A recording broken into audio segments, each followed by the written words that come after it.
মায়ের বয়সী মেয়েকে বিয়ে করলেন ১২ বছরের এক যুবক। বাংলাদেশে মামুন লায়লার থেকেও অধম ঘটনা, এমনটাই বলছেন অনেকেই।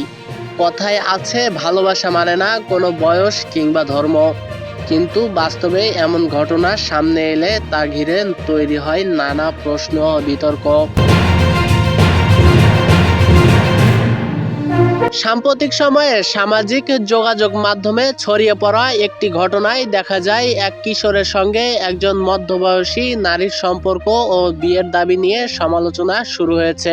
ভিডিওতে দেখা যায় ছেলেটির বয়স আনুমানিক ১২ থেকে ১৩ বছর, আর তার পাশে থাকা নারীর বয়স ৪০ বছরের বেশি বলেও মনে হচ্ছে।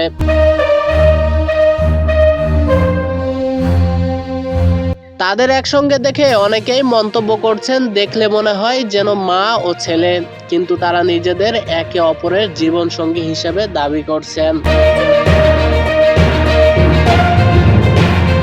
এদিকে অনেকেই প্রশ্ন তুলছেন, এ ধরনের সম্পর্ক কতটা গ্রহণযোগ্য এবং আইনগতভাবে এর অবস্থান কি। কেউ কেউ সমালোচনা করে বলছেন, সমাজে এর প্রভাব নেতিবাচক হতে পারে।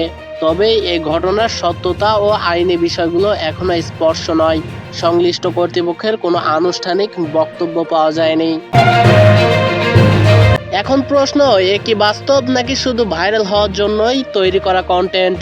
এ বিষয়ে আরো তথ্য জানার চেষ্টা করছে আমাদের টিম। সর্বশেষ আপডেট পেতে আমাদের সঙ্গেই থাকুন। আতিক আহমেদ, CNT বাংলা।